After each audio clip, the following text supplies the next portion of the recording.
विवेक चूड़ामणि कक्षा 4। आचार्य कह रहे हैं कि चित्तस्य शुद्धये कर्म न तो वस्तु उपलब्धये वस्तु सिद्धि विचारेण न किंचित कर्म कोटि भी। चित्त की शुद्धि के लिए कर्म होते हैं, ना कि आत्मा की प्राप्ति के लिए। वस्तु मानी आत्मा, जो हमेशा सब जगह वसी हुई है। वस्तु जिसका सब जगह वास है, इसलिए उसको वस्तु कहते हैं। वस्तु किसी पदार्थ को भी कहते हैं, लेकिन वस्तु का यहाँ पर जो अर्थ है वो आत्मा है। आत्मा की उपलब्धि के लिए कर्म नहीं होता है, कर्म चित्त शुद्धि के लिए होता है। एक उद्देश्य होता है हर चीज़ का। कर्म का उद्देश्य है अपने चित्त को शुद्ध करना। मानी कर्म को जब हम इस भाव के साथ करते हैं कि भगवान का पूजन कर रहा हूँ, तो कर्म में जो राग और द्वेष जुड़े रहते हैं वो क्षीण होते चले जाते हैं। कर्म के साथ जो हमारा राग और द्वेष होता है, किसी के लिए कर्म करते हैं, किसी के लिए नहीं करते हैं। जिसके लिए हम करते हैं उसके प्रति राग होता है हमारा, और हम चाहते हैं कि मेरे इस कर्म का फल इसको नहीं मिलना चाहिए, तो वो द्वेष होता है, अप्रीति होती है। तो कर्म के द्वारा हम अपने चित्त के राग, द्वेष, मोह, ये 3 दोष कहे हैं, इन 3 दोषों से हम मुक्त हो जाते हैं और चित्त हमारा स्वच्छ हो जाता है, निर्मल हो जाता है, दोष मुक्त हो जाता है हमारा चित्त। कर्म से कैसे चित्त हमारा निर्मल होता है, ये बात हमें देखनी होती है, विचार करनी होती है। इसका निरंतर हमें मनन करना होता है, व्यवहार में देखना होता है कि जब हम उदारता पूर्वक संसार को अपना प्रेम प्रदान करते हैं तो हमारा चित्त में से राग क्षीण होता जाएगा। राग नहीं रखेंगे, द्वेष नहीं रखेंगे, समान भाव से जो भी कोई आया उसके लिए हम कर्म कर रहे हैं, तो हमारा ये जो चित्त की अशुद्धि थी वो हटती चली जाएगी। ये तो प्रैक्टिकल करके हम देख सकते हैं, हम सब के व्यवहार में आता ही है ये। जब हम किसी सापेक्ष होकर के किसी वस्तु के साथ, किसी व्यक्ति के साथ, परिस्थिति के साथ जुड़ते हैं, तो फिर हमारा मन उन्हीं चीज़ों में रहता है, तेरा मेरा इसको नहीं छोड़ता है, अहंकार से मुक्त नहीं होता है। तो इस तेरा मेरा से मुक्त होने के लिए चित्त को एक ऐसी स्थिति में ले जाना होगा कि जैसे जो भी मेरे सामने है वो सब भगवान के रूप हैं, उनका मैं पूजन कर रहा हूँ कर्म के द्वारा।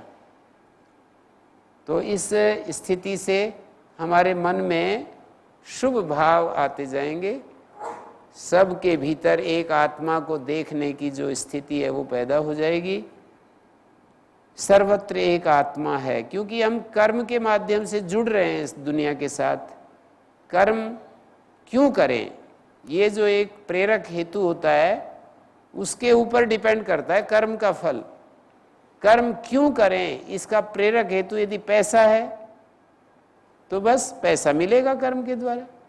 चित्त में तो राग द्वेष बराबर बने रहेंगे। कर्म का प्रेरक हेतु सम्मान है कि कर्म मैं इसलिए कर रहा हूँ, इससे मेरी पहचान बने। मैं कोई अच्छा कर्म करूँगा तो लोक में मेरे को जानेंगे, ऐसा यदि प्रेरक हेतु बनाया कर्म का, तो निश्चित रूप से हमारे को उस कर्म के द्वारा सम्मान मिल जाएगा। ये दूसरी बात हुई। ऐसे ही कर्म को हमने कोई अपना प्रेरक हेतु, किसी को नीचा दिखाना कि भाई मैं इससे ज़्यादा कुछ करके दिखाना है कि ये जो है इसको मैं अपने अधीन कर सकूं, या अपने आप को मैं इससे विशेष सिद्ध कर सकूं। ऐसा यदि हमने कर्म का लक्ष्य बनाया तो ठीक है, वो नीचा हो जाएगा आपसे। आप काम करेंगे तो जो दूसरा व्यक्ति है वो आपके अधीन हो जाएगा, या आपकी तुलना में वो नीचा हो जाएगा। ये सब कुछ मैंने आपके सामने रखे कर्म के प्रेरक हेतु।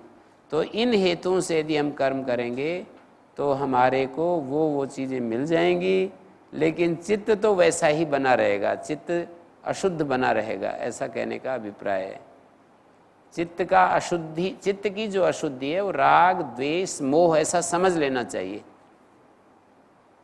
राग द्वेष मोह ये चित्त की अशुद्धि है। ये जब समझ में आ जाएगी तो कर्म के द्वारा इस अशुद्धि का हम नाश करेंगे और भगवत तत्व की प्राप्ति हो जाएगी। ये जो अशुद्ध चित्त की अवस्था में मैं आत्मस्वरूप हूँ, ये बात विचार करने के लिए मन ही नहीं करता है। राग द्वेष मोह की स्थिति में हमारे को पदार्थ अधिक से अधिक मिलने चाहिए, विषयों का सुख अधिक से अधिक, पावर हाथ में आनी चाहिए। हमारी जो मानसिकता है वो इस तरह की होती है। ऐसा नियम है, ऐसी व्यवस्था है, ऐसा अस्तित्व इस तरह से ही काम कर रहा है कि यदि हमारे चित्त में राग द्वेष मोह हैं तो उस स्थिति में कभी भी ये जिज्ञासा पैदा नहीं होगी कि मैं इस संसार की सेवा करूं, जिनके प्रति राग है उनकी सेवा करूं, ये रहता है। जिनके प्रति द्वेष है उनसे बचूं, जिनके प्रति मोह है उनसे मैं अपना संबंध बनाऊं, ऐसा रहता है। तो रजस और तमस से जब हमारा चित्त युक्त रहता है तो उसको अलग चीज़ें पसंद आती हैं, और जब सत्वगुण की स्थिति में होता है तो हमारे चित्त को अलग चीज़ें पसंद आती हैं। ये सब का व्यवहार कोई भी इसको एक्सपीरियंस करके देख सकता है, अपने भीतर इसका अनुभव सबको हो सकता है। और जब तमोगुण अधिक होता है तब तो हमें अधर्म अच्छा लगता है, अज्ञान अच्छा लगता है और अवैराग्य अच्छा लगता है, और हम एकदम हमारे मन की जो स्थिति है वो बहुत ही ऐसी होती है ढीली ढाली। कब? जब तमस की स्थिति होती है। ऐसा हमारे शास्त्रकारों ने अपना एक्सपीरियंस रखा है, अनुभव रखा है। उसको हम भी परीक्षण करके देख सकते हैं क्या ऐसा ऐसा होता है। उनकी कही हुई बातें यदि आंशिक रूप में भी हमें समझ में आएंगी तो विश्वास हो जाएगा। फिर थोड़े अंश में कि भाई इन्होंने जो बात कही थी बात तो ऐसी लग रही है, तो फिर जो दूसरी बात है उसमें भी हमारा विश्वास हो जाएगा। एक बात शास्त्र की, एक बात यदि पक्की हमें जम जाती है तो दूसरी भी फिर ये तो जैसे ये सही है तो ये भी सही लग रही है, ऐसा आ जाएगा। वस्तु सिद्धि विचारेण न किंचित कर्म कोटि भी, विचार के द्वारा वस्तु की प्राप्ति होती है। सिद्धि उपलब्धि प्राप्ति, वस्तु की प्राप्ति, आत्मा की प्राप्ति विचार के द्वारा होती है। विचार क्या कहता है? विचार ये बताएगा कि ये जो शरीर है ये तो आत्मा नहीं है, आत्मा मानी मैं। और विचार ये बतलाएगा कि जिसको हम यह कहते हैं वो तो मैं नहीं हो सकता। विचार हमको ये बतलाएगा कि जिसको मैं मेरा मेरा कहता हूँ वो तो, जिस आत्मा के लिए मैं शब्द का, अहम शब्द का प्रयोग होता है, आत्मा के पर्याय शब्दों में एक अहम भी है। अहम शब्द कभी कभी कई अर्थों में होता है। अहम शब्द का प्रयोग हम शरीर के लिए भी करते हैं, अहम शब्द का प्रयोग अपने मन के लिए भी करते हैं, पर अहम शब्द का एक प्रयोग आत्मा के लिए भी होता है। तो विचार, जब हम विचार करेंगे तो हमारे भीतर वो विचार ये स्थिति पैदा करेगा कि भाई जिसको मैं मेरा मेरा कहता हूँ वो तो मैं नहीं हो सकता। इस शरीर के लिए मैं बोलता हूँ, मैं स्वस्थ हूँ, मैं अस्वस्थ हूँ, मैं लैंडलॉर्ड हूँ, मैं एमपी हूँ, मैं विधायक हूँ, मैं प्रधानाध्यापक हूँ, मैं सन्यासी हूँ। ये मैं के साथ समानाधिकरण जिस जिसका है हम उसको मैं के द्वारा कह रहे हैं। पर विचार करेंगे तो फिर हमें ये विचार करना होगा कि जिसको मैं कह रहा हूँ वो तो मेरे अनुभव में आ रहा है, और जो अनुभव में आता है वो अनुभवीता से अलग होता है। जिसको मैं अनुभव कर रहा हूँ तो वो अनुभव करने वाले से तो हमेशा अलग होता है। जैसे मैं आपको जान रहा हूँ, आपका अनुभव कर रहा हूँ, तो मैं अनुभव करने वाला हूँ, आपका अनुभव कर रहा हूँ, तो आप मेरे से अलग दिख ही रहे हो। सुख का मैं अनुभव कर रहा हूँ तो सुख मैं नहीं हो सकता हूँ, दुख का अनुभव कर रहा हूँ तो मैं दुख नहीं हो सकता हूँ। किसी पदार्थ को जान रहा हूँ तो उसका ज्ञान, पदार्थ का जो ज्ञान है वो मैं नहीं हो सकता हूँ। जैसे मैंने आपको बैठा हुआ देखा, आपको मैं जान रहा हूँ, तो ये जानने वाला वो नहीं हो सकता जिसको वो जान रहा है। भोग करने वाला वो नहीं हो सकता जिसका वो भोग कर रहा है। ऐसा ये विचार ये दिशा दे रहा है। ये सब मैं आपके सामने निवेदन कर रहा हूं कि विचार की क्या प्रक्रिया है। ऐसे बोले हैं ना कि विचार के द्वारा वस्तु की प्राप्ति होती है, तो विचार का जो ढंग है, विचार करने का जो तरीका है वो ये है कि हम अपने बारे में, अपने इस पूरे अस्तित्व के बारे में विचार करते हैं कि किसको हम मैं कहें। इस शरीर को भी मैं कहते हैं, कभी कभी बाह्य पदार्थों को भी मैं कहते हैं। जैसे बाह्य पदार्थों कैसे कहते हैं?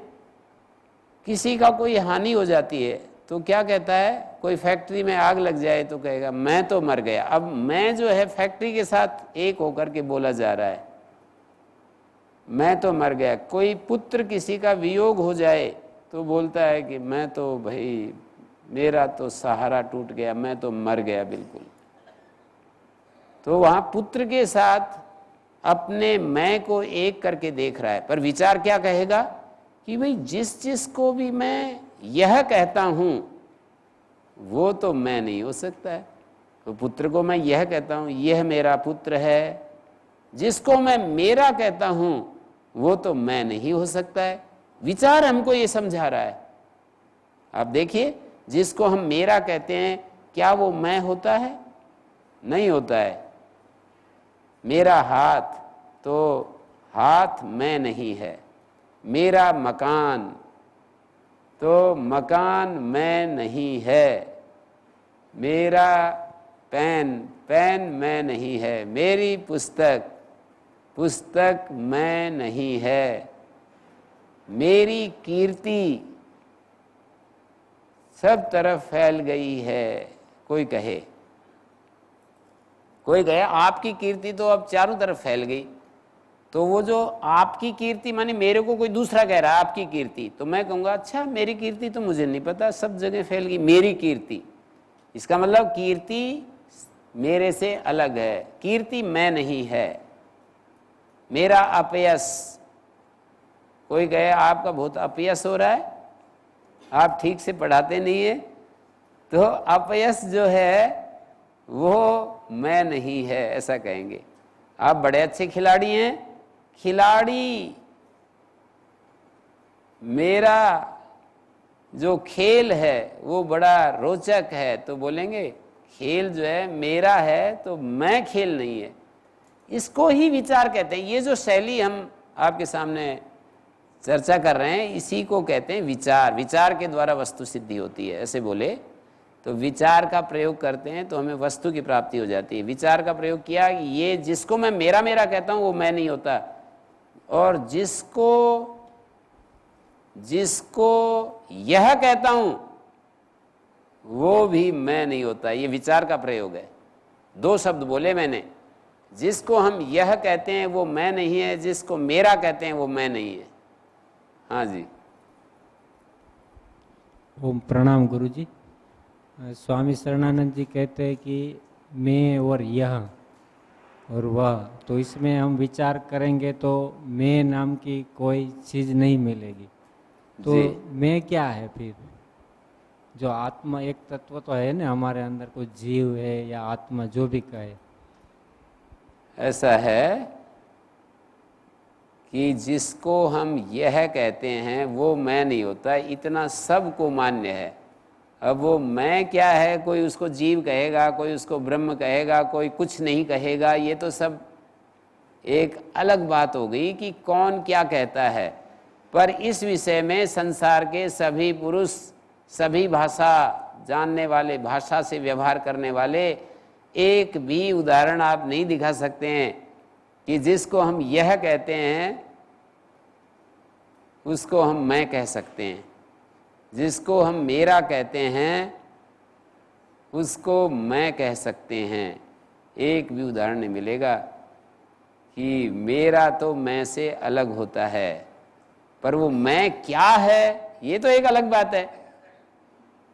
मैं क्या है ये तो एक अलग विचार, अलग विषय बन गया कि मैंने कहा, विचार का प्रयोग हमने किया कि जिसको हम मेरा कहते हैं वो मैं नहीं होता, जिसको यह कहते हैं वो मैं नहीं होता।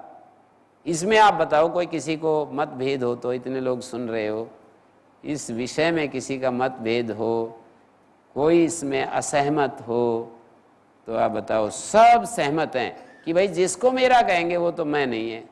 जैसे मैंने कहा मेरा भवन है ये, अब बताओ भवन और मैं अलग हैं या एक हैं? हमने कहा मेरी गाड़ी है ये, तो गाड़ी और मैं एक होते हैं या अलग अलग होते हैं?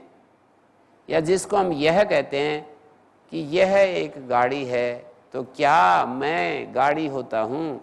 यह मकान है, यह मेरा मकान है, तो यह जो मकान है वो क्या मैं होता हूँ? यह मेरा शरीर है, यह मेरा शरीर कमज़ोर हो रहा है, तो ये जो मैंने स्टेटमेंट दिया, तो यह मेरा शरीर, यह शरीर, क्या यह शरीर मैं हो सकता है? नहीं हो सकता है। यही विचार का प्रयोग हमें दिशा दे रहा है, मार्ग दिखा रहा है विचार का प्रयोग। तो कह रहे हैं विचार का प्रयोग से वस्तु की प्राप्ति हो जाती है। जब हम ये कहेंगे, जिसको भी हम यह कहते हैं या मेरा कहते हैं वो मैं नहीं है, हम चलते चले जाएंगे, चलते चले जाएंगे, हम कहेंगे यह शरीर या मेरा शरीर, तो एक को तो निकाला अपने विचार के क्षेत्र से, एक को बाहर किया, एक को आउट कर दिया। फिर हमने कहा मेरे प्राण, मेरे ये प्राण जो हैं बड़े संयत ढंग से चल रहे हैं, सांस फूलता नहीं है या सांस फूलता है, मेरे प्राण। तो मेरे प्राण कहने से प्राण मैं नहीं रहा? तो कहेंगे हाँ जी बिल्कुल, तो उनको भी ग्राउंड से बाहर कर दिया कि आप भी मैं नहीं हैं, बैठ जाओ उधर। फिर हमने कहा मेरा मन, मेरा मन संकल्प विकल्प बहुत करता है, मेरा मन बहुत चंचल है, मेरा मन बहुत शांत है आजकल। तो ये जो बात बोलेंगे मेरा मन, तो मन क्या मैं हो सकता है? तो कहेंगे आप भी बैठ जाओ एक तरफ। फिर हमने कहा मेरी बुद्धि, मेरा शरीर, मेरी इंद्रियां, मेरा मन, मेरा प्राण, मेरा मन, मेरी बुद्धि। तो कहा कि बुद्धि जिसको हम मेरा कहते हैं, यह मेरी बुद्धि, यह मन न जाने क्या क्या दिखाए, मेरे बने कुछ बन न पाए, ऐसे बोलते हैं ना। यह मन न जाने क्या क्या दिखाए, यह मन, इसका मतलब मन हम नहीं होते, मैं नहीं होता है। तो मेरा मन, मन मैं नहीं है, उनको भी आउट कर दिया है ग्राउंड से, उनको भी बाहर बिठा दिया है। फिर बोले मेरी बुद्धि, यह बुद्धि मेरी सही सही काम नहीं कर रही है या सही सही काम कर रही है। तो जब हमने बोला मेरी बुद्धि सही काम कर रही है, तो ये जो बुद्धि है मैं नहीं है, बुद्धि को भी आउट कर दिया। ठीक है, जिसको भी ये जो आत्मा शब्द है ना, यहां तक तो पहुंच गए। अभी मैं बताऊंगा आगे। मेरा सुख आजकल वो हो गया, भंग हो गया है इस प्रपंच में, सुख को भी आउट कर दिया ना। हम बोलते हैं मेरा सुख जो है भंग हो गया है। तो सुख, इंद्रियों का जो सुख होता है, वस्तु से, पदार्थ से जो सुख मिलता है, परिस्थिति से सुख मिलता है, मेरी परिस्थितियां ठीक नहीं हैं, तो यहां परिस्थिति को आउट कर दिया ना। जिसको हम मेरा कहते जा रहे हैं उसको अलग बिठाते जाओ। मेरी परिस्थितियां ठीक नहीं हैं, क्या करूं, मेरी परिस्थितियां ठीक नहीं हैं, ऐसे बोलते हैं। जो व्यवहार में बोलते हैं वही मैं आपके सामने रख रहा हूं। बोलते हैं कि क्या करें, बड़ी परिस्थितियां बड़ी मेरी ठीक नहीं है आजकल। तो ये परिस्थितियां मेरी हैं, मैं परिस्थिति नहीं है। जिसको हम मेरा कह रहे हैं वो मैं नहीं। मेरी परिस्थितियां यदि बोलते हैं तो परिस्थितियां मैं नहीं हो सकती हैं। अब बोलेंगे मेरा बैंक अकाउंट, तो इसका मतलब बैंक अकाउंट मैं नहीं है। मेरे साधन सामग्री, तो इसका मतलब साधन सामग्री मैं नहीं है। बाहर की चीज़ों के साथ भी ये व्यवहार चलता है, तो वो सब मेरा ये फार्म हाउस मैं नहीं है। मेरा पद जो है ना, मेरा मनचाहा पद मुझे मिल गया है, तो इसका मतलब मेरा पद मैं नहीं है। मेरा भाषा का बोध थोड़ा सा कमज़ोर है, तो इसका मतलब भाषा बोध मैं नहीं है। ऐसे संसार की सब चीज़ों को आप गिनाते जाएंगे और गिनाते जाएंगे, अलग करते जाएंगे, अलग होती जाएंगी, मैं से अलग होती जाएंगी वो सब। अब ये जो एक प्रयोग आप लोगों ने बताया कि मेरा आत्मा, ऐसा जो प्रयोग किया जाता है, आत्मा शब्द कई अर्थों में चलता है। वहाँ पर मेरा आत्मा का मतलब मेरी बुद्धि, आत्मा शब्द वहाँ बुद्धि के लिए आ रहा है। मेरी आत्मा, जब ऐसा बोलते हैं, आत्मा शब्द अनेकार्थक है और वहाँ आत्मा शब्द बुद्धि के लिए बोल रहे हैं। हमारा जो विवेक युक्त जो बुद्धि है उसको आत्मा कह दिया है। मेरा विवेक, यहाँ विवेक भी मैं नहीं है। ऐसे बोलते हैं कि मेरा विवेक आजकल मुझे गवाही नहीं देता है कि मैं इस काम को करूं। मेरा विवेक ऐसा बोला तो विवेक मुझसे अलग है। तो हर चीज़ को, जिसको भी मैंने मेरा कहा, जिसको भी मैंने यह कह करके जाना, मेरा कहा यह करके जाना, वो मैं नहीं है। ये विचार मार्ग हमको आगे बढ़ा रहा है। इसी को सांख्य में कहा नेति नेति त्यागात विवेक सिद्धि। नेति नेति करते करते और नेति नेति करते करते त्यागात, जिन चीज़ों को नेति न इति, यह भी नहीं, यह भी नहीं, यह भी नहीं, यह भी आत्मा नहीं है, क्योंकि इसको मैं मेरा कहकर पुकार रहा हूं या यह कहकर पुकार रहा हूं। देखो, दो शब्द बोल रहा हूं मैं, यह कहकर पुकार रहा हूं इसलिए यह भी आत्मा नहीं, यह कहकर पुकार रहा हूं इसलिए यह भी आत्मा नहीं। नेति नेति त्यागात, माने उसको छोड़ते जाओ, उसको अलग करते जाओ, तो विवेक प्राप्त हो जाएगा आपको। विवेक शब्द का अर्थ होता है विचिर पृथक भावे। आपके अंदर एक ऐसी स्थिति आ जाएगी कि जो एक तरफ सारी चीज़ें हो जाएंगी और एक तरफ जिसको आप पाना चाहते हो वहाँ जा कर के टिक जाओगे। दो स्थितियां बन जाएंगी, एक जिनको हम त्याग करते जा रहे हैं और एक जो शेष बचेगा। तो जो शेष बचेगा वो, उसको वस्तु कहते हैं, उसको आत्मा कहते हैं। ऐसा इन्होंने प्रक्रिया दर्शाई। वो है आत्मा, वो है तत्व, वो है वस्तु। आप तत्व कह दीजिए, वस्तु कह दीजिए। तो मेरा आत्मा, मेरा जो आत्मा, ऐसा बोल देते हैं ना, तो वहाँ आत्मा शब्द विवेक बुद्धि के लिए है। ऐसे अपने सामने इस विषय को इस तरह से समझो। या एक दूसरी बात है, कभी कभी शब्द व्यवहार में एक ही तत्व को विकल्प वृत्ति से ऐसा कह देते हैं, भेद करके भी बोल देते हैं। जैसे राहु का शिर, राहु और शिर एक ही होता है, फिर भी भाषा में ऐसे बोल देते हैं राहु का सिर। राहु और केतु, धड़ को केतु कहते हैं, सिर को राहु कहते हैं, लेकिन राहु का सिर, राहु सिर होता है, तो राहु का सिर, ये जो षष्ठी विभक्ति का प्रयोग कैसे कर रहे हैं? सिर ही राहु है तो राहु का सिर ये कैसे कह रहे हैं? तो कहेंगे व्यपदेशीवत भाव से कर रहे हैं, माने जैसे मुख्य जैसा गौण में व्यवहार कर देते हैं। मुख्य व्यवहार वाला जो प्रसंग है ना, उसी के तरह से यहाँ गौण व्यवहार कर दिया है। जैसे हम यूँ कहते हैं राम की पुस्तक ऐसे राहु का सिर, जैसे देवदत्त का सिर ऐसे राहु का सिर, व्यवहार कर रहे हैं ऐसा। तो एक तत्व को भी विकल्प वृत्ति कहा है इसको शास्त्रकार ने। विकल्प वृत्ति से हम एक तत्व को ही भेद करके भी कह देते हैं। तो वो ये तो हमें जो भाषा शास्त्र को जानते हैं वो स्पष्ट समझ लेते हैं कि ये विकल्प वृत्ति में बोल रहा है। विकल्प वृत्ति में बहुत सारे प्रयोग होते हैं, लक्षणा में बहुत सारे प्रयोग हो जाते हैं। जैसे हम दिल्ली जाते हैं तो हम दिल्ली पहुंचते हैं, पर ट्रेन जब दिल्ली पहुंच जाती है दिल्ली आ गई, दिल्ली नहीं आती है, हम दिल्ली में पहुंचते हैं।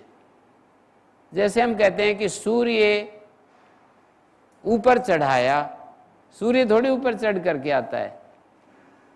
तो ये भाषा में प्रयोग हो जाते हैं। धरती घूमती हुई सूर्य के सामने आ जाती है, पर हम कहते हैं कि सूर्य ऊपर चढ़ाया, आकाश में आ गया है। सूर्य हमारे सिर पर पहुंच गया है, ये जो वाक्य बोला, सूर्य सिर पर थोड़ी पहुंचता है। हम घूम रहे हैं, सूर्य के सामने आ गए बस।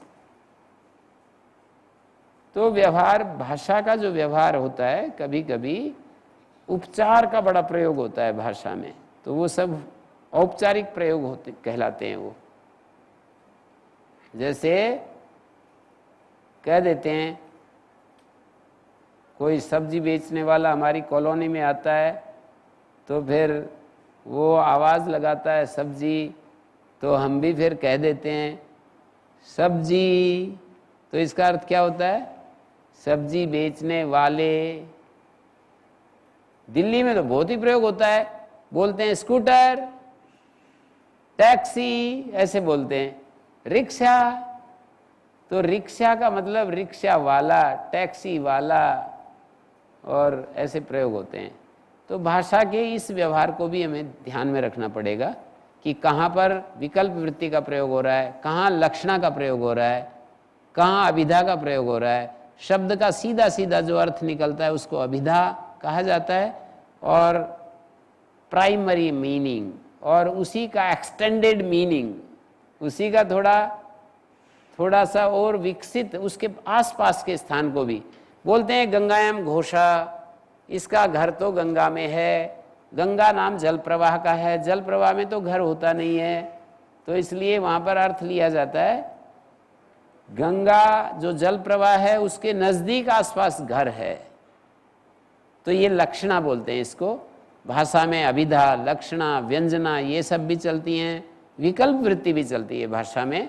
मेरा हाथ पानी से जल गया, ये विकल्प वृत्ति है, पानी से थोड़ी हाथ जलता है। पानी के साथ जो उष्णता थी, गर्मी थी, उससे हाथ जला है, लेकिन कह रहे हैं कि पानी से हाथ जल गया। ये सब, इन सब बातों को ध्यान में रखते हुए जब आप देखेंगे तो ये बिल्कुल विचार की जो बात कही है ठीक समझ में आएगी कि विचार से वस्तु की सिद्धि होती है। अर्थात जिसको हम मेरा कहते हैं, मेरा मानी मैं से अलग है कोई मेरा, mine, mine is different from me, ऐसे कहेंगे। माइन अलग है मी से। जो मी जिसको कहते हैं वो अलग है और माइन अलग है। तो वस्तु सिद्धि विचारेण न किंचित कर्म कोटि भी। वस्तु सिद्धि विचार से होती है, किसी कर्म के द्वारा वस्तु सिद्धि नहीं होती है। कर्म जो है इस तत्व को नहीं हमारे को प्राप्त कराएगा, तो विचार से।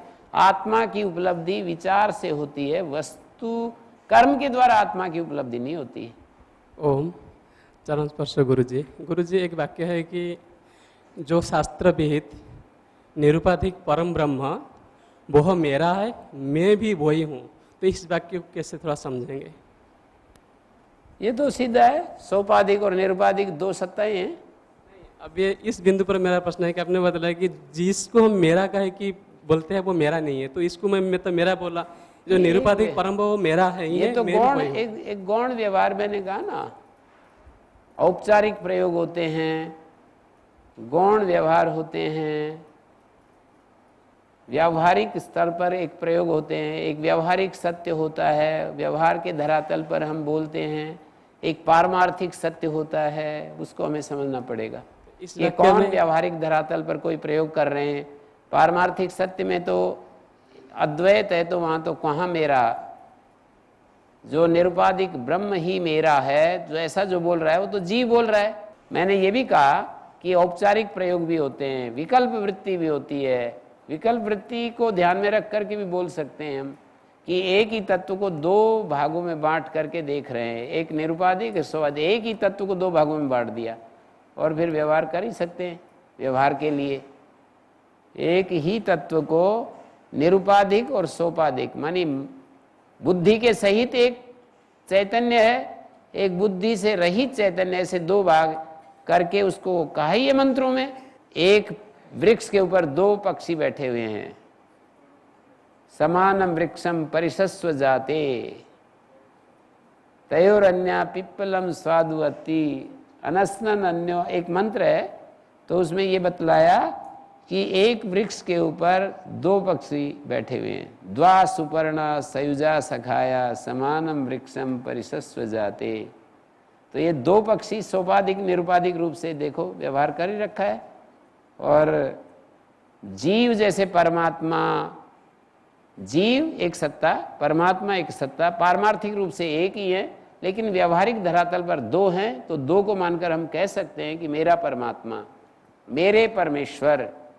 ये जो ये भगवान शंकराचार्य जी के दृष्टि में इसको व्यवहार को हम ऐसा बोल सकते हैं। मैंने तो बोला ही, एक बार स्वामी हंसानंद जी से हम मिलने के लिए गए तो हमारे स्वामी जी ने पूछा कि आपको गीता में सबसे अच्छा श्लोक कौन सा लगा?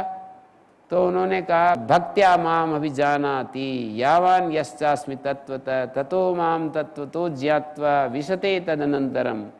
तो मैंने तुरंत कहा कि ये कौन, वो तो अद्वैत के उपासक है। तो तुरंत मैंने प्रश्न किया कि ये कौन है जो प्रविष्ट कर रहा है और कौन है जिसमें प्रविष्ट कर रहे हैं? ये तो एक ही तत्व है, तो कौन है जो प्रवेश कर रहा है और कौन है वो जिसमें प्रवेश कर रहे हैं? तो उन्होंने यही उत्तर दिया कि ये सोपाधिक जो मैं हूं, अभी जो बुद्धि के साथ मैं हूं, वो प्रवेश करने वाला है, और जो एक चैतन्य है व्यापक रूप से सर्वत्र सब जगह, उसमें प्रवेश कर रहे हैं। तो व्यावहारिक धरातल पर तो दो तत्व हैं ही, ऐसा भगवान शंकराचार्य जी भी कहते हैं। दो का मतलब द्वैत है ही व्यावहारिक। व्यावहारिक धरातल पर द्वैत है, पारमार्थिक रूप में अद्वैत है। पारमार्थिक माने यथार्थतः देखोगे तो अद्वैत है, लेकिन व्यवहार में क्या है? तो कहेंगे कि एक भक्ति करने वाला है। वो तो हम पढ़ रहे थे तो उसमें सारा वही तो, कि आप कैसे एक ही बताते हो जब एक उपासक है, एक उपास्य है, एक शुद्ध है दूसरा अशुद्ध है, एक सामर्थ्य में बिल्कुल थोड़ा सा है, एक अनंत सामर्थ्य वाला है। जब ये सारी बातें हैं तो कैसे आप कहते हैं कि एक ही तत्व है? तो उत्तर यही देते हैं कि सोपाधिक रूप से वो अशुद्ध है। मन के साथ जब कह रहे हैं तो मन तो शुद्ध अशुद्ध होता ही है, मन में थोड़ी शक्ति ज्यादा शक्ति होती ही है। तो इस तरह से उसको हम देखेंगे तो इन समस्याओं का इस तरह से भगवान शंकराचार्य जी हमारे सामने उत्तर देते हैं। एक उपासक है, एक उपास्य है, जो हम सोपाधिक रूप में माने बुद्धि के सहित जो हमारा स्वरूप है वो हम उपासक के रूप में हैं, और जो एक चैतन्य हमारे सामने है अनादि अनंत सब में जो एक चेतना व्याप्त है, वो हमारे लिए उपास्य है, हम उपासक हैं। वो हमारे सामने एक शुद्ध तत्व है और हमारे बुद्धि में कुछ अशुद्धि है। उस अशुद्ध बुद्धि को हम शुद्ध करना चाहते हैं। तो यहाँ पर जो अभी बात चल रही थी, जो अशुद्ध बुद्धि है वो कैसे शुद्ध हो, उसके कई उपाय हैं, उनमें एक कर्म भी है।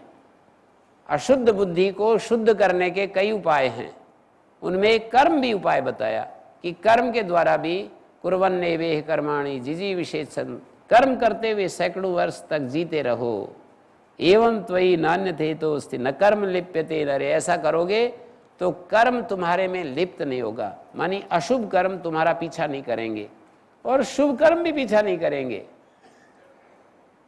शंकराचार्य जी ने कहा अशुभ कर्म, स्वामी दयानंद जी ने भी कहा अशुभ कर्म तुम्हारा पीछा नहीं करेंगे।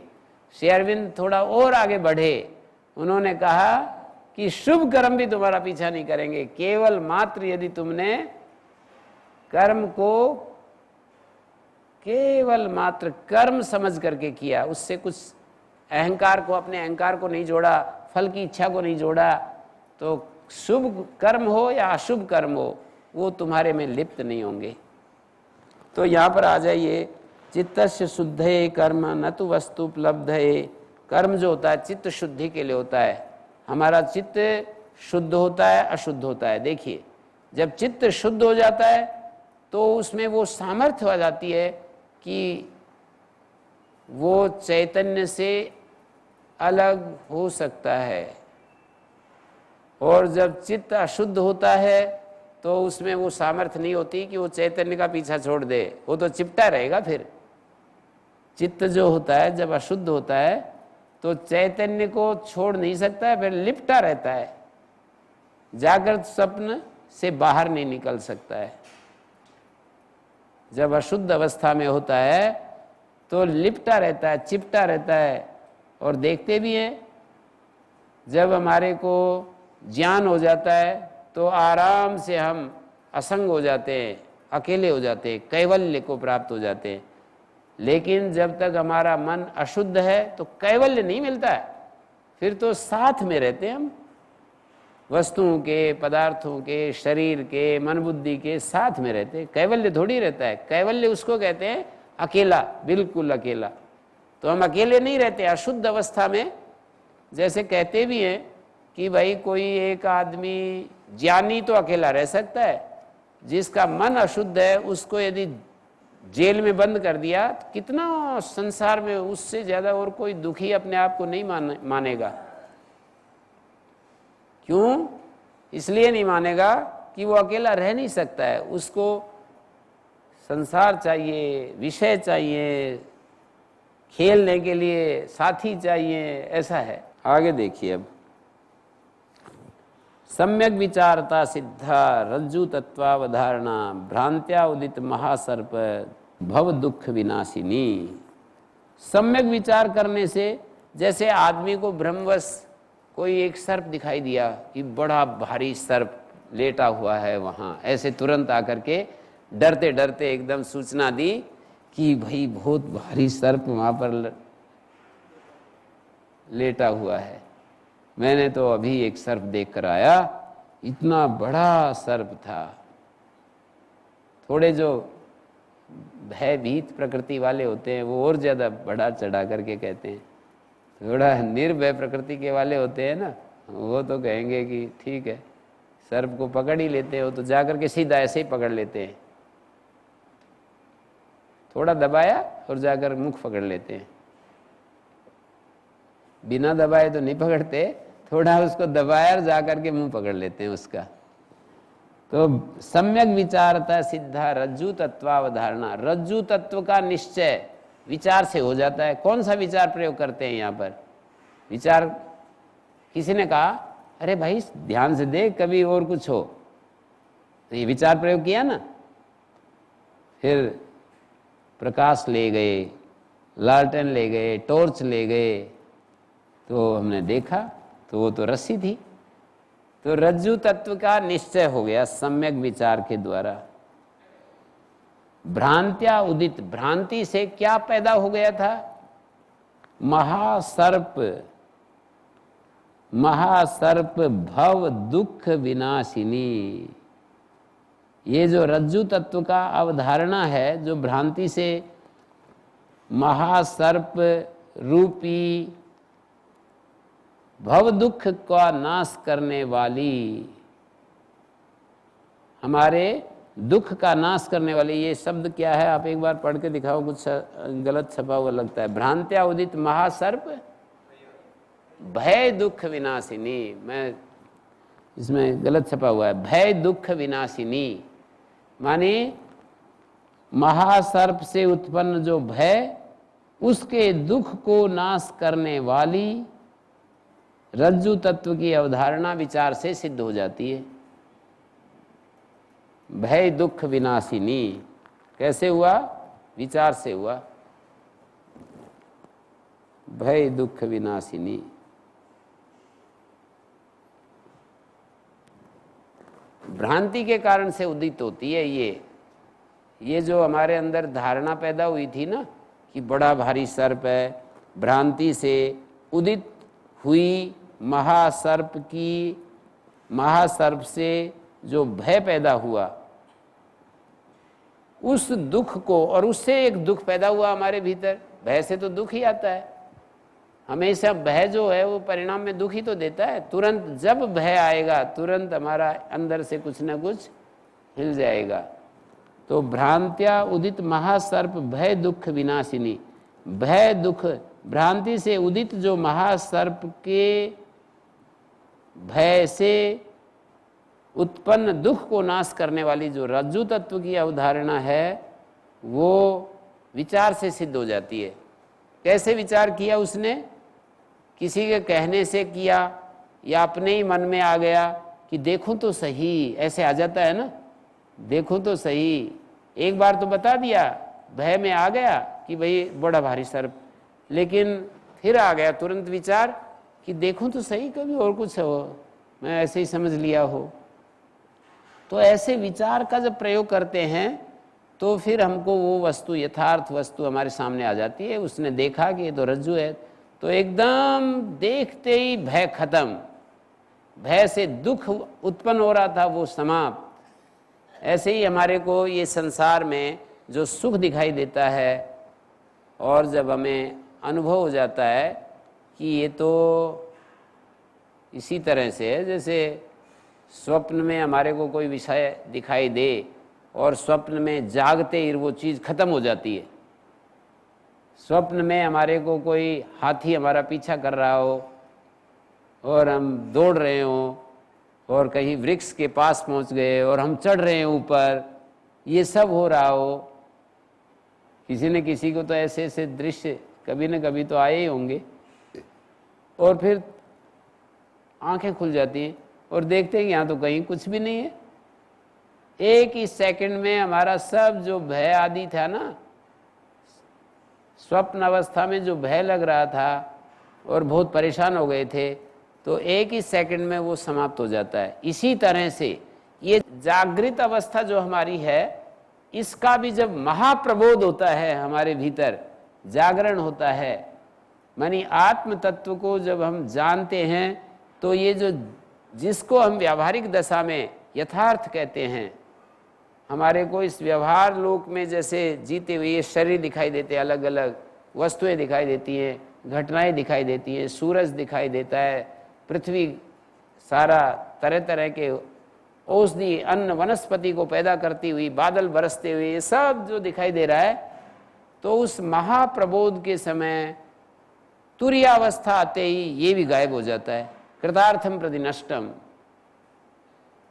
कृतार्थ पुरुष के प्रति ये अदृश्य हो जाता है। नष्टम माने न सदर्शने, कृतार्थ पुरुष के प्रति ये अदृश्य हो जाता है।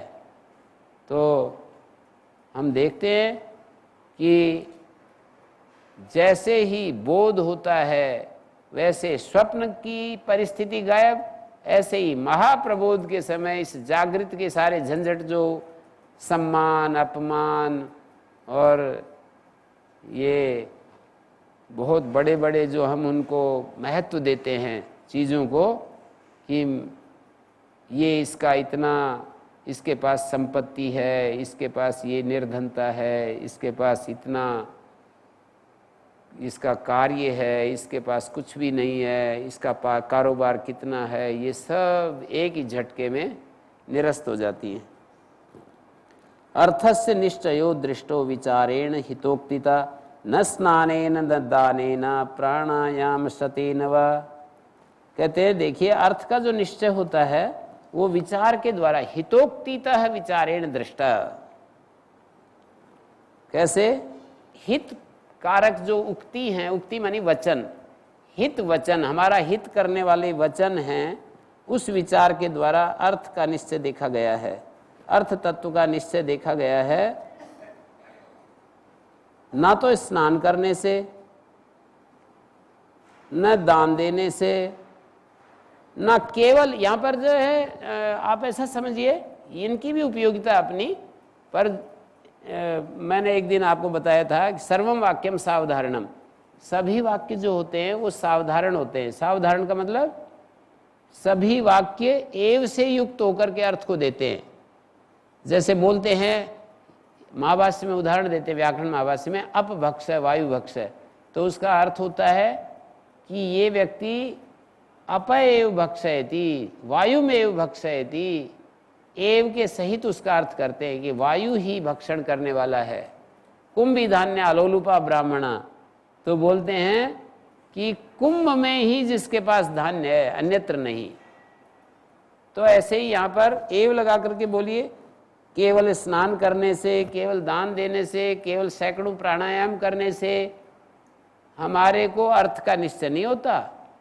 ये सभी क्रियाएं उपयोगी हो सकती हैं, होती हैं, लेकिन कोई आदमी केवल यही करे और विचार ना करे कि मैं कौन हूँ, मेरा स्वरूप क्या है, ये विचार ना करे और केवल ये क्रियाएं करता रहे, तो उसको हितोक्तितः विचारेण, किसी शास्त्र के द्वारा हित वचन हमें सुनाया गया, किसी महापुरुष के द्वारा हमको कुछ सुनाया गया और उसका सहारा लेकर के विचार के द्वारा उस दिशा में हम आगे बढ़े, तो हमको वो उपलब्धि हो जाती है। किसी महान पुरुष या किसी शास्त्र वचन का सहारा लेकर के हम विचार करते हैं। जैसे कि छांदोग्योपनिषद में कहा, तत्वमसि श्वेत केतु तुम वही हो, ऐसे कहा। तत्वमसि, तत् मानी वह, तुम वही हो, ऐसे कहा। तो जब हमने ये वाक्य सुना, हितोक्तित, हित वचन कहा शास्त्र का, हमारे लिए कहा गया जो हित वचन है, अच्छा मैं वो कैसे हो गया? मैं एक अलग होता है, वह अलग होता है, तुम एक अलग तत्व है, वह एक अलग तत्व है। तुम मानी मैं, यहाँ पर जैसे श्वेत केतु है और उनका गुरु आरुणी है, पिता है या गुरु है, जो भी है, कभी कभी पिता गुरु का भी पार्ट अदा करता है, तो अपने बेटे को या अपने शिष्य को कह रहा है कि तत्वमसि, तो वो विचार करता है कि इस वाक्य का क्या अर्थ होगा। तत्वमसि, यहाँ पर इसका क्या अर्थ हो सकता है, तो वो विचार करेगा तो अर्थ का निश्चय हो जाएगा उसको कि ये मुझको ये कहना चाह रहे हैं कि तुम मूल स्वरूप में वही हो, अपने मूल स्वरूप में देखोगे तो तुम वही हो। तुम्हारा जो बुद्धि का, मन का, शरीर का ये जो बाह्य ढांचा है, इसको थोड़ा सा अलग करके देखो, फिर तुम्हें पता लगेगा तुम वही हो। अपने ये जो शरीर दिखाई देता है, हमारे को जो ये बुद्धि दिखाई देती है, अनुभव आती है, मन अनुभव में आता है, प्राण अनुभव में आते हैं, इन सब उपाधियों को थोड़ा अलग करके देखो, फिर क्या मिलेगा? वही हो तुम, ऐसे विचार करेंगे। हितोक्तितः विचारेण, हितोक्ति का सहारा लेकर के फिर जब हम विचार करते हैं तो हमें अर्थ का निश्चय हो जाता है। केवल स्नान, केवल दान पुण्य करने से, केवल प्राणायाम व्यायाम करने से हमको उस अर्थ का निश्चय नहीं हो पाएगा। इसलिए केवल कह करके जोड़ करके अर्थ करना पड़ेगा कि भाई केवल ऐसा करने से नहीं होता है। ये क्रियाएं कितनी भी लाभकारी होती हैं, पर केवल ये करता रहे, विचार ना करे, तो उसको अर्थ का निश्चय नहीं होता है। अब अधिकारी की निरूपणा प्रारंभ हो रही है। अधिकारिणम मा शास्ते फल सिद्धिर विशेषता उपायादेश कालाद्या संत्यस्मिन सहकारिण। कहते हैं एक अधिकारी होता है, एक विषय होता है, एक संबंध होता है, एक प्रयोजन होता है, अनुबंध चतुष्टय बोलते हैं इसको। जैसे कोई अष्टाध्यायी पढ़ने आए तो हम उससे पूछते हैं कि आपको अष्टाध्यायी पढ़ने के लिए अधिकारी बनना पड़ेगा, तो वो अपना प्रस्ताव रखेगा कि जी अधिकारी बनने के लिए मुझे क्या करना पड़ेगा। तो हम कहेंगे आपको शब्दार्थ संबंधों के बोध के लिए तीव्र अभिप्सा जगानी पड़ेगी, अष्टाध्यायी याद करनी पड़ेगी। ये 2 अधिकारी के, अभी आपको अधिकारी के लिए 2 बातें जो है हमें प्रूव करनी पड़ेगी कि भाई मैं शब्दार्थ संबंधों को जानने के लिए मैं तीव्र अभिप्सु हूँ। और दूसरी बात, अष्टाध्यायी आप कह रहे हैं, अष्टाध्यायी धातु पाठ, तो इसको मैं याद कर लिया है, उसको तो मैंने याद कर लिया है पहले ही, ऐसे वो कहेगा कि हाँ ठीक है मैं आपका शर्तें पूरी कर रहा हूँ। जैसे आईएएस परीक्षा में बैठने के लिए एक अधिकारी परीक्षा होती है, उसको प्री एग्जाम कहते हैं। तो वो अधिकारी परीक्षा पास कर लेता है तो फिर उसको परीक्षा में बिठाते हैं, और नहीं करता है तो वो पहले ही हट जाता है। तो ये अधिकारी क्या है वो पूछ रहे हैं, बता रहे हैं। देखिए, अधिकारिणम आशास्ते फल सिद्धिर विशेषता उपाय देश कालाद्या। देश काल इत्यादि जो उपाय होते हैं ये सहकारी होते हैं। विशेष करके फल की सिद्धि अधिकारी के ऊपर डिपेंड करती है। अधिकारी मानी इच्छुक, कि आप ब्रह्म प्राप्ति के इच्छुक भी हैं या नहीं हैं। हमसे चर्चा करते हैं, बहुत सारी समस्याओं का एक ही समाधान मेरे मन में आता रहता है। आप लोग पूछते हो तो एक ही बात आती रहती है कि इसके लिए, समस्या से मुक्त होने के लिए तीव्र जो एक मांग है हमारे भीतर, जरूरत कि मैं समस्या में नहीं जीना चाहता हूं, या मैं उस परमानंद की स्थिति में रहना चाहता हूं, या मैं पूर्ण स्वाधीन होकर जीना चाहता हूं, पूरा अपने जीवन में उदार होकर के जीना चाहता हूं, पूरा प्रेम में होकर जीना चाहता हूं, विकार मुक्त होकर के जीना चाहता हूं, निर्भय जीवन जीना चाहता हूं, अविनाशी जीवन जीना चाहता हूं, रसमय जीवन जीना चाहता हूं। ऐसे किसी को मांग यदि हो जाती है तो वो उस जीवन का अधिकारी हो जाता है। मांग यदि हो जाती है, कुछ भी मांग मत करो, केवल उसने अपनी मांग जगा ली है। मांग उसको कहते हैं जैसे पानी में हमको कोई डुबो दे और मजबूत सा आदमी, जैसे कोई एक कमजोर सा आदमी और ऊपर से मजबूत आदमी, और वो जो मजबूत आदमी है वो उसका गुरु लगता हो नाते में, और उसको डुबो दे और छोड़े नहीं तो क्या होगी, थोड़ी देर बाद क्या स्थिति आएगी। उसके हाथ को भी काट सकता है, चाहे बेशक वो गुरु जी के रूप में हो, उसके हाथ को काट सकता है कि ये तो मेरे को मार रहा है आज। तो ये है, इसको कहते हैं अभिप्सा, इसको कहते हैं तीव्र अभिप्सा। तो तीव्र अभिप्सा जो है वो अधिकारी के, ये कह रहे हैं आचार्य, ये कह रहे हैं विशेषतः फल सिद्धि अधिकारिणम आशास्ते। आध्यात्मिक प्रयासों में जो हम फल सिद्धि, अंतिम सफलता, उसकी अधिकारी के ऊपर डिपेंड करती है। अधिकारी तो बताएंगे कि कौन अधिकारी होता है। ये अधिकारी बहुत लंबी चौड़ी है, केवल मैंने तो उसको बहुत शॉर्ट में कहा है। मैंने उस अधिकारी को मिनिमाइज करके रख दिया है। इनका जो अधिकारी होना, तो विवेक, वैराग्य, षट्क संपत्ति, मुमुक्षुत्व 4 साधन करेगा तो ये आचार्य का अधिकारी बनेगा।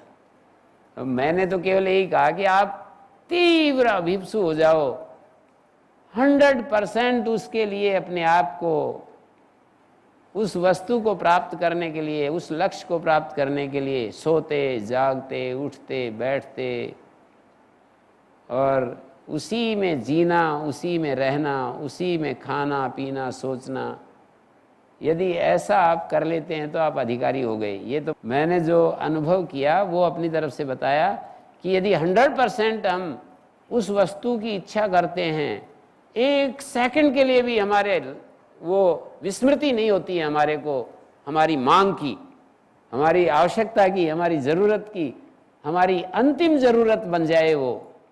उसके बिना जीवन एकदम नीरस लगे, उसके बिना जीवन एकदम हमारा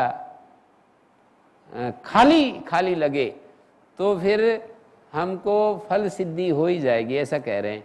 अधिकारिणम आशास्ते फल सिद्धिर विशेषता, विशेष करके फल सिद्धि अधिकारी की अपेक्षा करती है। और दूसरे जो देश काल आदि उपाय होते हैं वो सहकारी होते हैं। कैसे? कोई कहे भाई गंगा का किनारा होना चाहिए तब मुझे सिद्धि मिलेगी, कोई कहे कि गंगोत्री में मेरे को भेज दो, वहाँ पर मिलेगी मुझे सिद्धि, और इस पुण्य काल में मेरे को सिद्धि मिलेगी। ये जो पुण्य काल चल रहा है, पितृपक्ष चल रहा है, इसमें मैं जो है सिद्धि प्राप्त करूँगा। या कोई एक विशेष काल कहे, और भी ऐसे ऐसे बहुत सारे उपाय कह सकते हैं कि जी हमें ये शास्त्र सुनने के लिए मौका मिले तब जा कर के मेरे को सिद्धि मिलेगी, ये जो प्रवचन अच्छे आध्यात्मिक प्रवचन सुनने को मिले तो सिद्धि मिलेगी, गांव का जो, शहरों का जो वातावरण है उसमें बात नहीं बनेगी, हमें तो कहीं आश्रम में रहने के लिए मिले तब सिद्धि मिलेगी। तो आचार्य कह रहे हैं कि ये सब सहकारी कारण है, मुख्य कारण नहीं है। मुख्य कारण है अधिकारी होना। तो हम कल विचार करते हैं क्या क्या ये अधिकारी की बात जो कह रहे हैं, अधिकारी कैसा अधिकारी होता है, अधिकारी की कंडीशन पूरा करने के लिए हमें क्या क्या करना होगा आगे बताएंगे। अधिकारी को बहुत महत्व दे रहे हैं कि भाई अधिकारी हैं तब तो हमें सिद्धि मिल ही जाएगी। ओम शांति शांति शांति।